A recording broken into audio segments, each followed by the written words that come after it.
said at your highest moment, be careful, that's when the devil comes for you. You're not going to be unscathed, but at least you could have some type of support. Yeah. And so I paid for like 10 sessions, 10 of her first sessions. I said, I really want you to. He's with my man, Charlie Mack. So Charlie was with me every step of the way. First out the limo. So Charlie has been with me, 30 years coming up in the business. So, he's surrounded by a whole lot of strength. He's surrounded by a whole lot of love. And all he has to do is add discipline, and he's gonna be all right. Tisha Campbell is done protecting Will Smith. And now she's exposing dark Illuminati-like ties linked to Will, and has been using some kind of voodoo energy to confuse young actors like Bryshere, Jabari Banks, and even his own son Jamie. Now listen, before anybody jumps, the timing of this all feels obvious. And when the timing feels obvious in Hollywood, people start putting the pieces together because the story didn't just begin yesterday. It all goes back to the 90s. Back in 1996, there was this iconic photo. You've probably seen it. Will Smith, Dwayne Martin, Marlon Wayans, and Alex Thomas are all grinning, young, and all on the come-up. Back then, Dwayne was married to Tisha Campbell, while Will was Fresh Prince royalty. Everyone around them was chasing something huge. And for years, that circle seemed solid. But you know what? Let's jump ahead for a second. In 2012, rumors blew up overnight that a tabloid exposed a cover story claiming Will Smith and Dwayne Martin were secretly involved in a same-sex relationship. The cover blasted a headline about the man who came between Will and Jada and Tisha. Well, she stood beside Will.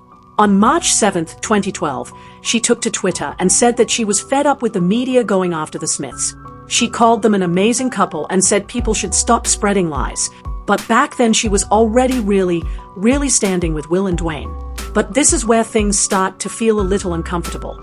Years later, Tisha filed for divorce in 2018. Then in 2019, she went to court and asked for a restraining order against Dwayne Martin, saying that he had been emotionally and physically abusive during their marriage. Court documents described her saying that he grabbed her arm and tried to pull her into a bedroom. And now Tisha is opening up even more, announcing her new memoir, The Award, A Mother's Journey Through Autism and Love, set to be released on September 15th. The book focuses on raising her son, diagnosed with autism at 18 months. But at first glance, the book just seems like it's about motherhood. But people online are starting to wonder, is that really all this is about? Because once you walk away from a 24-year marriage and the whole industry world that came with it, there comes a point where staying quiet just isn't possible anymore. And that's when the silence breaks, and that's when the secrets start to leak. Now, before we go any further, we need to talk about Brother Bao. The person who says he was Will Smith's personal assistant and close friend for nearly 40 years appeared on Tisha K's platform and alleged that he once walked in on Will and Dwayne Martin in a sexual act. I open the door to Dwayne's dressing room, and that's when I see Dwayne and having anal sex with Will.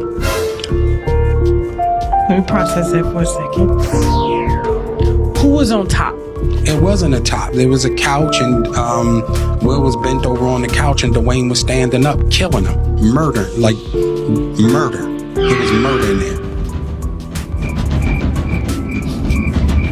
Now, Will's camp responded immediately. A spokesperson told the team the story was completely fabricated. Jada Pinkett Smith appeared on The Breakfast Club and called the claims nonsense, saying they were weighing legal action.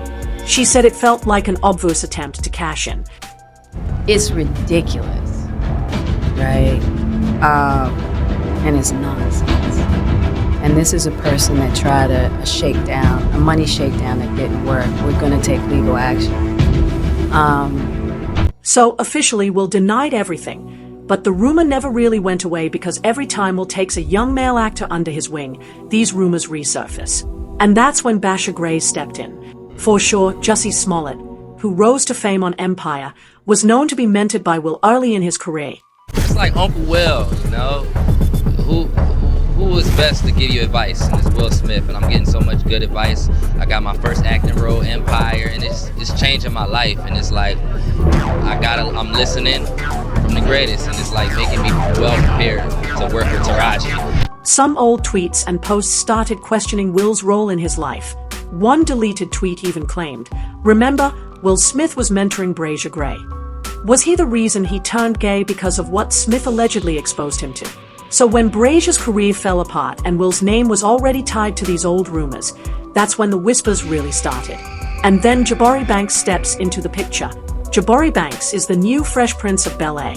In one interview, he said Will has been a guiding force and a light in his career. He said that they rarely talk about the character, but they talk about the industry and his career. That sounds like a good thing at first, just like, a real mentorship. But online, some people twisted it differently. They keep asking, what does industry talk really mean? And that's when people started whispering about the Illuminati. Remember the Oscar slap? Some Reddit threads claimed that the slap felt staged, like some kind of ritual. One post read, Will Smith slapping Chris Rock equals 1776. And they tried to connect it to Illuminati symbolism. Another thread called it a Freemason ritual involving Saturn and witchcraft. And then there's this wedding backdrop from 1997 that some fans claim had Masonic vibes. And when Jaden began posting videos with his face painted red, people said he looked like some kind of sacrificial lamb. Some tweets even claimed that in Hollywood, actors sacrificed their firstborn sons. Good to see you. Thank you. This right here is where things started to really heat up even more. Will recently sat down on iRay's Deep End podcast and shared something real. He said, it's such a rare gift to reach the end of everything this world offers and finally be in a place where only God remains. He talked about reaching the top of fame and realizing it wasn't enough. And when celebrities open up about feeling spiritually empty after fame, conspiracy circles quickly twist it into selling your soul stories. Then there's this moment where Will said he actually picked up the phone and called Jay-Z and Kendrick Lamar before getting back into music. And one thing stuck with him. Don't fake your story. It's like, before I started, I made 2 phone calls. I talked to Jay and I talked to Kendrick. And I was like, hey, I want to get back in music. And it was like, what's the advice? And Jay said, don't fake your story. I really sit with that line. Don't fake your story. Feels a lot heavier when people have been talking about you nonstop for the past 20 years. And then there's the whole Willow situation. Will once told the story about promising Jay-Z that Willow would finish her Whip My Hair tour, only for her to shave her head and quit. Will later shared that in a moment he felt completely powerless. So that idea that he controls everything, even his own family, might not be true. And somehow every young male actor around him keeps getting dragged to the same rumor. There were even old claims floating around online with Orlando Brown accusing him of it and people trying to link Will's name to the Epstein list. Break it up. What are you talking about? You as a kid, you ass. You raped me as a kid. And you raped all my kids. And you're still trying to get away with it. What do you mean? I'm sitting right here. But this is where it gets very complicated. Back in 2012, Tisha Campbell stood by Will. She stayed married to Dwayne for years after that. Then she filed for divorce. Later claims came out. And now she's putting out a memoir. Now people are starting to wonder. She used to defend Will. So is she finally done standing up for him? We don't know what's inside of her book just yet. It might be strictly about motherhood and autism.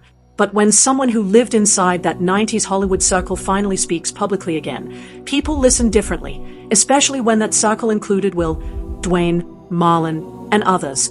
Especially when that circle has decades of rumors attached. But let's bring it back to Bryshere and Jabari. Jabari openly praises Will. Bryshere's legal issues were his own. When you combine old same-sex rumors, assistant allegations, Illuminati conspiracy threads, Oscar slap ritual theories, Jaden symbolism debates, and Dishes shifting silence, you get a storm. And storms make people nervous.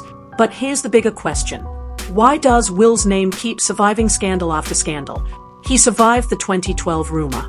He survived the entanglement with August Sena. He survived the Oscar slap. He survived assault allegations. He survived conspiracy cycles.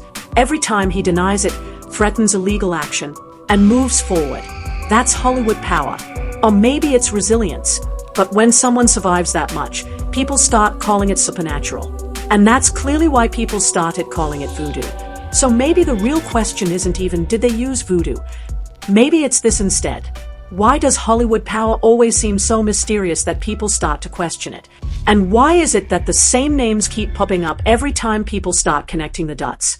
Is Will simply a powerful star with real flaws trying to figure out life under constant spotlight pressure? Or is he a symbol of a deeper industry machine that confuses and shapes young actors in ways we don't fully see? Now, as we wait for Tisha's book, one thing's for sure, two things are for certain. The protection era might be over.